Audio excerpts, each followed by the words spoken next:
Olá pessoal, meu nome é Débora Salles, eu sou fonoaudióloga, pós-doutora, doutora e mestre em neurologia pela Universidade Federal do Estado do Rio de Janeiro. Eu vim aqui hoje para falar um pouco sobre os 3 maiores erros que nós vemos na prática da estimulação cognitiva. Então fica comigo até o final para você poder saber como evitar esse erro e melhorar o resultado da terapia do seu paciente. A primeira coisa que é importante a gente pensar é o que é a estimulação cognitiva. A estimulação cognitiva, ela nada mais é do que o uso de técnicas de estimulação, que tem como objetivo melhorar a performance de diferentes habilidades cerebrais. Que habilidades são essas? A memória, a atenção, o raciocínio lógico, as funções executivas, que são funções que englobam uma série de planejamentos e funções mentais que juntas nos ajudam a planejar uma determinada ação que a gente vai executar. Então, dentro das funções executivas, a gente tem a memória, a gente tem a atenção, a gente tem a linguagem. Então, funções cognitivas, de uma forma geral, são funções mentais que nos ajudam a gerenciar a nossa própria vida. Né? A gente precisa de atenção, a gente precisa de memória, a gente precisa de organização de pensamento, eu preciso de linguagem para eu conseguir me lembrar o nome de uma coisa. E a estimulação dessas diferentes habilidades cerebrais recebe o nome então de estimulação cognitiva. Né? E é isso que a gente vai entender melhor nessa aula de hoje. Então, quanto que eu posso utilizar, para quem que se destina a estimulação cognitiva? Ora, o cérebro está em constante movimento e desenvolvimento, mas eu posso melhorar essas habilidades cognitivas mesmo em um indivíduo que não tem lesão. Então eu posso fazer estimulação cognitiva em idosos saudáveis, é um público que se beneficia muito de estimulação cognitiva. A gente sabe que o processo de envelhecimento, ele traz uma letargia de algumas habilidades cognitivas, então a velocidade de processamento, ela tende a ficar um pouco mais lenta. O idoso tem dificuldade de lembrar onde ele guardou a chave, ele precisa voltar em casa para relembrar se ele fechou ou não a janela, ele não sabe onde ele guardou o óculos, isso é comum de acontecer. E isso pode melhorar com exercícios cognitivos. Pacientes com quadros demenciais, de Alzheimer, por exemplo, precisam de estimulação cognitiva para que eles possam manter as suas atividades funcionais durante o máximo de tempo possível. É claro que a gente sabe que num quadro demencial, esse paciente ele vai progressivamente piorar, mas a estimulação cognitiva vai ter como objetivo retardar a evolução dessa piora da performance de memória, de atenção, de linguagem desse indivíduo. Então, pacientes com doenças neurológicas, eles se beneficiam de estimulação cognitiva. Pacientes que sofreram um acidente vascular cerebral, um AVC, vão se beneficiar. Pacientes com doença de Parkinson vão se beneficiar. A verdade é que qualquer indivíduo se beneficia de treino mental. Da mesma maneira que é sabido que a atividade física melhora a performance física de um indivíduo, seja ele adulto, seja ele idoso, a ginástica do cérebro também vai promover uma vivacidade mental, o que é extremamente importante para a organização do dia a dia, para o planejamento e para a qualidade de vida de um indivíduo. Mais ainda no indivíduo que está sofrendo constantes mudanças pelo processo biofisiológico de envelhecimento. Então, quem é o público-alvo da estimulação cognitiva? Idosos saudáveis, pessoas que querem melhorar a sua performance cognitiva e pacientes neurológicos também vão se beneficiar. E por que a gente precisa conversar sobre erro? Porque quando a gente identifica um erro, a gente consegue consertar e acertar. E essa assertividade vai facilitar a aderência do paciente ao meu tratamento. Então, identificar aonde está o erro dessa intervenção vai fazer com que eu consiga traçar estratégias mais assertivas para cada um dos pacientes que eu vou receber. Então, se eu planejo bem a minha estimulação cognitiva, isso vai trazer um resultado muito melhor. Então, identificar esses erros é importante. Que erros são esses que a gente vai falar? Erro número 1, erro gravíssimo, o uso de materiais infantis. É muito comum eu chegar na casa de um paciente idoso para fazer o rastreamento cognitivo e a família me dizer assim: Débora, não, a cognição dele, eu tenho trabalhado a cognição de mamãe. Eu falei: é mesmo? Então a senhora quer me mostrar os materiais que a senhora vem usando? E aí chega para mim dominó cheio de bichinho, jogo da memória da Turma da Mônica e aqueles livrinhos de colorir infantis.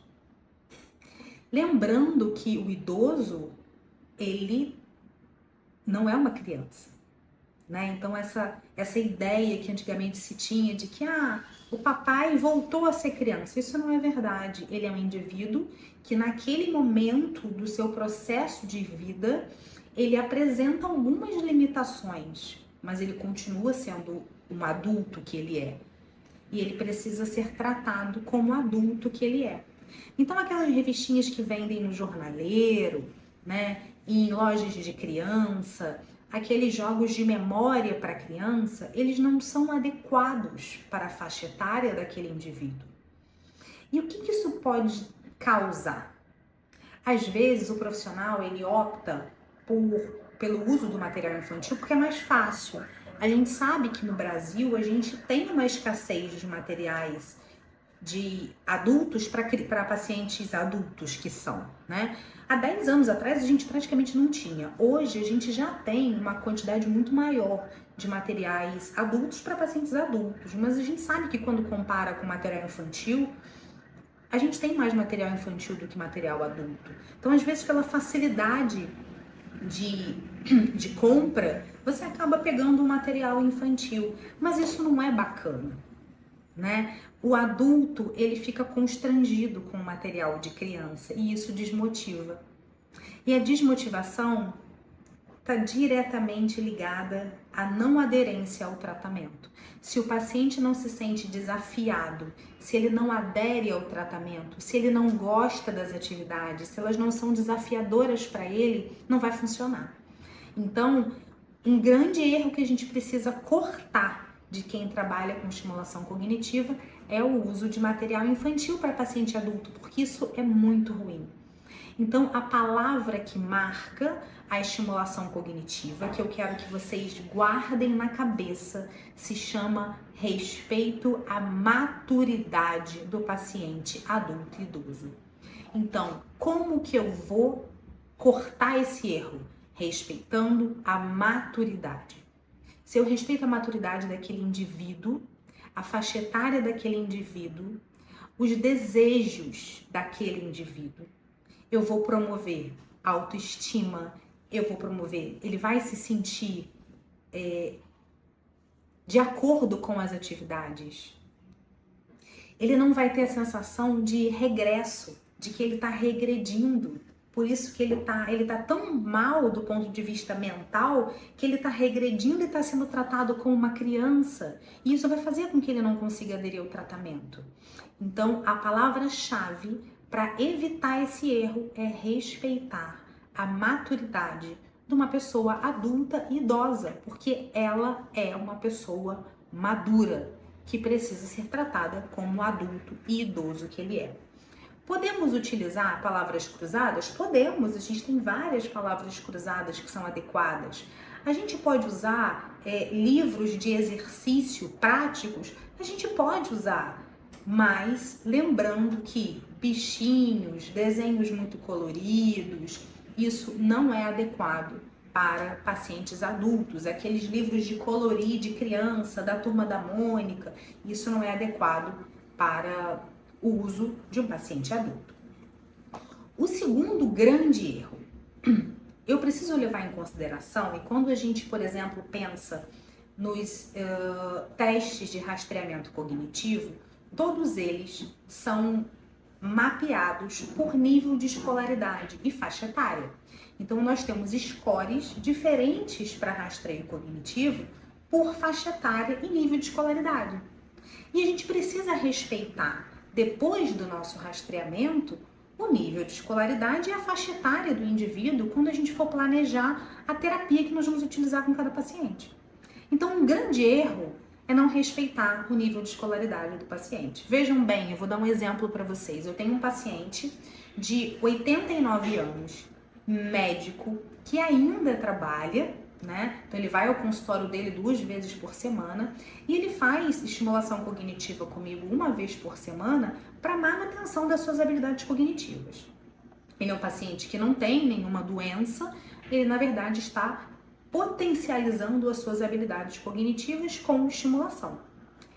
E eu tenho um outro paciente que tem a mesma idade, mas que só estudou até o ensino médio. Então eu tenho um paciente médico com alto nível de escolaridade, com 89 anos, e eu tenho um outro paciente com os mesmos 89 anos, que também não tem nenhuma doença, que também vem à consulta para estimulação cognitiva e manutenção das suas habilidades mentais, mas que só tem ensino médio. Eu precisava fazer um exercício de fluência verbal. Eu queria melhorar a fluência verbal dos meus 2 pacientes.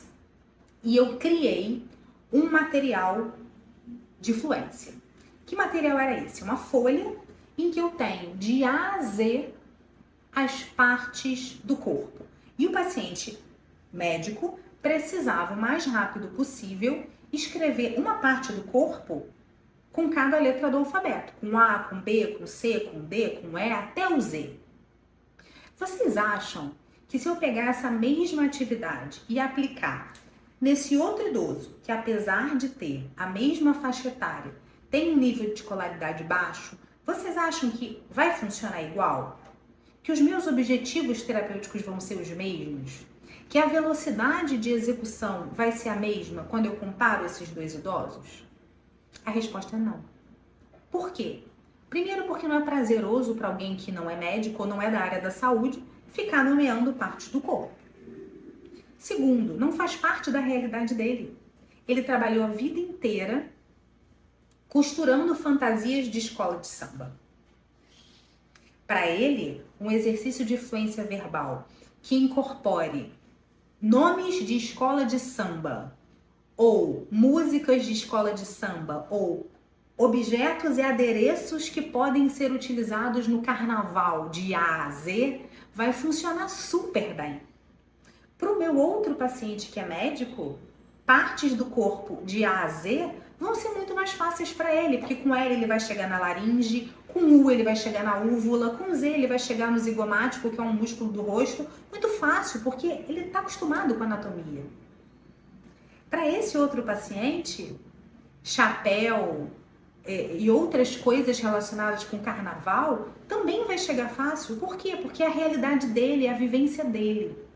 Então, o que eu quero dizer com isso? Esse é um exemplo que eu estou dando para vocês do mesmo objetivo terapêutico, trabalhar a fluência verbal, o acesso lexical, a velocidade de acesso ao meu vocabulário interno.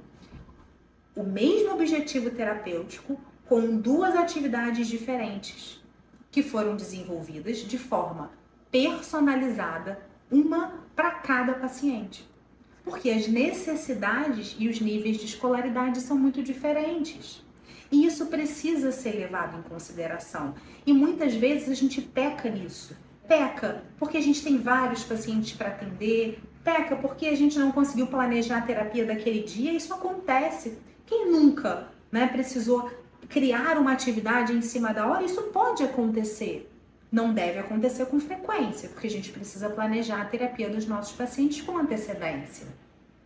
Mas é importante a gente lembrar que a dificuldade, uma coisa que vai ser fácil demais, não vai estimular nenhuma habilidade cognitiva.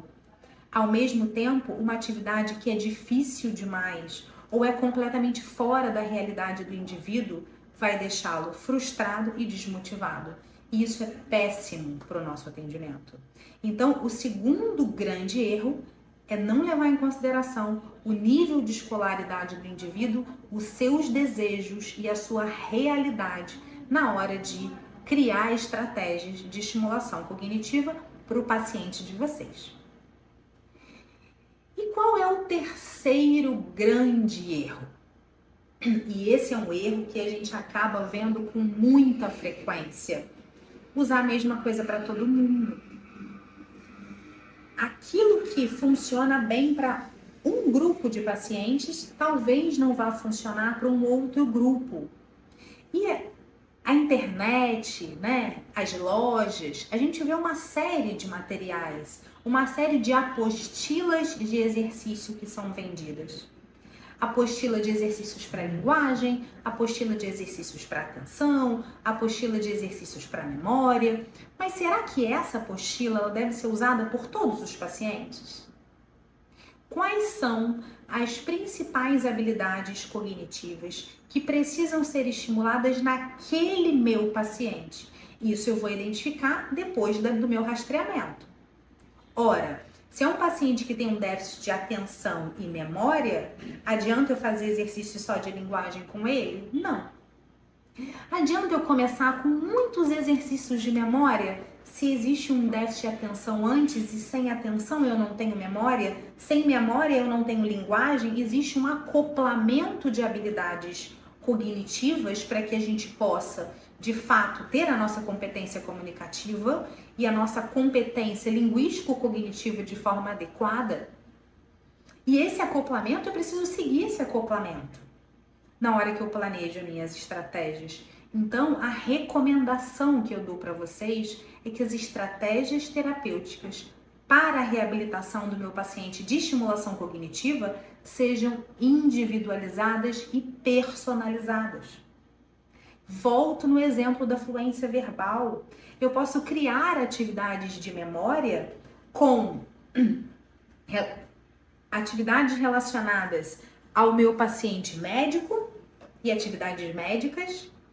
Eu posso trabalhar com atividades do dia a dia, com uma agenda de consultório, com memorização de nomes de medicamento que ele vai passar para os seus pacientes. Estratégias de raciocínio lógico em cima de algumas doenças que ele vai me explicar e eu vou traçar um plano de exercícios. O meu outro paciente, com a mesma faixa etária, super engajado com o carnaval, eu posso fazer uma tarefa de memória com nomes e emblemas de escola de samba, bandeiras de escola de samba, adereços. Então, a terapia, ela precisa fazer sentido para aquele indivíduo. Se faz sentido para ele, ele adere à terapia. Então, é um grande erro você usar o mesmo material para todo mundo. Você criar uma estratégia de terapia para o dia de terça-feira. E todos os pacientes de estimulação da terça-feira vão utilizar a mesma estratégia terapêutica, os mesmos exercícios. Isso está super errado. Porque aquilo que para um vai ser ótimo, para o outro vai ser péssimo. Então a gente precisa pensar nisso. Imagina que você está fazendo um exercício e ele é super fácil para você. Você tem vontade de voltar para fazer de novo? Não, porque isso não te desafia. Da mesma forma, você chegou para fazer um exercício e ele é impossível. Você pensa e não consegue fazer. Você sai dali frustrado, porque você usou toda a sua energia e você não conseguiu atingir o seu objetivo. E isso vai fazer com que você não tenha vontade de voltar. Porque você sai de lá chateado, porque você não consegue executar.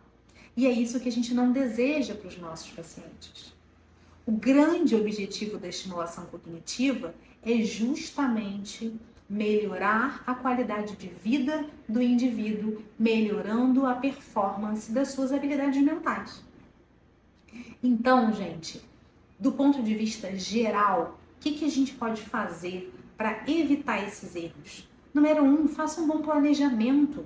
Planeje muito bem aquilo que você vai executar. Trace estratégias a curto, médio e longo prazo para que você possa atender bem o seu paciente. Pense e pergunte para ele se ele gostou daquela atividade, se ele achou aquela atividade fácil ou difícil. Eu gosto muito de trabalhar com uma régua de 0 a 10 e perguntar para ele, de 0 a 10, o quanto você achou essa atividade difícil? 0, 1, 2, 3 até 5 e depois de 5 até 10. Isso vai fazer com que ele mesmo perceba, né? Ah, não, hoje eu achei que foi 5, mas a última sessão foi 4. Então, a gente está ali na metade, a gente consegue dificultar um pouco mais para ele sem gerar frustração. Mas se ele te diz que foi 10 de dificuldade, a gente já sabe que isso está demais naquele momento para ele. Ele vai chegar naquela habilidade, mas talvez a gente esteja sendo precipitado de passar aquele exercício para ele naquele momento. Então, pensem nisso, planejem bem a terapia para que vocês possam manter o paciente de vocês envolvido na terapia. Atualizem-se, existem diversos cursos de estimulação cognitiva. Diversos cursos para ensinar profissionais quais são as melhores estratégias para rastrear as habilidades cognitivas e tratá-las. Estejam sempre estudando e se atualizando, porque isso faz toda a diferença. Tudo muda o tempo todo e a gente precisa acompanhar essas mudanças. E a última dica que eu tenho: registre a evolução do paciente de vocês. O registro faz toda a diferença. Protocolem a avaliação inicial, protocolem os exercícios que esse paciente está fazendo. Se forem exercícios de velocidade de processamento, cronometrem. Hoje ele demorou 3 minutos. Daqui a um mês eu fiz uma atividade semelhante, ele demorou 1 minuto e meio. Isso quer dizer que ele melhorou, ele está mais rápido, ele está pensando mais rápido, ele está processando mais rápido. Façam gráficos no Excel da melhora do paciente. Hoje eu avaliei o paciente e ele tem esse resultado. A atenção tem esse score, a memória tem esse score, a função visoespacial tem esse score, a linguagem tem esse score. Submeti esse indivíduo a um programa de intervenção e eu vou reavaliar esse indivíduo. E a partir dessa reavaliação, eu vou traçar uma nova estratégia terapêutica. Então, nós precisamos saber o que funciona para aquele indivíduo e o que não funciona. Então, tenham as fichas dos pacientes de vocês, os prontuários com registro da evolução, porque isso faz toda a diferença, e mostrem isso para o paciente. Olha, nós começamos e você tinha esse score nesses testes. Hoje nós estamos reavaliando e olha aqui o seu gráfico. Você produziu 6 palavras no teste de fluência verbal semântica. Hoje você produziu 11 em 2 meses. E ele está vendo o quanto ele está evoluindo. Ou, no caso dos pacientes neurológicos progressivos, se ele consegue se manter naquele mesmo platô, e isso já é considerado como uma melhora. A gente conseguiu o nosso objetivo, que era retardar a evolução daquela piora cognitiva. E é importante que a família e o paciente vejam isso, porque isso faz toda a diferença.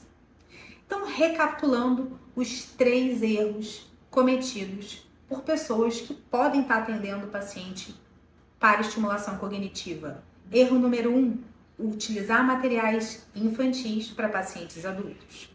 Erro número 2, não considerar o nível de escolaridade e faixa etária do indivíduo na hora de traçar um plano de exercícios. Erro número 3, usar o mesmo material de intervenção para todos os pacientes. Espero que vocês tenham gostado. A estimulação cognitiva, de forma eficiente e bem feita, transforma vidas e os resultados são incríveis. E para que vocês possam ter esses resultados incríveis, sigam essas dicas que eu tenho certeza que vocês vão se tornar profissionais melhores. Um abraço a todos e até o próximo vídeo.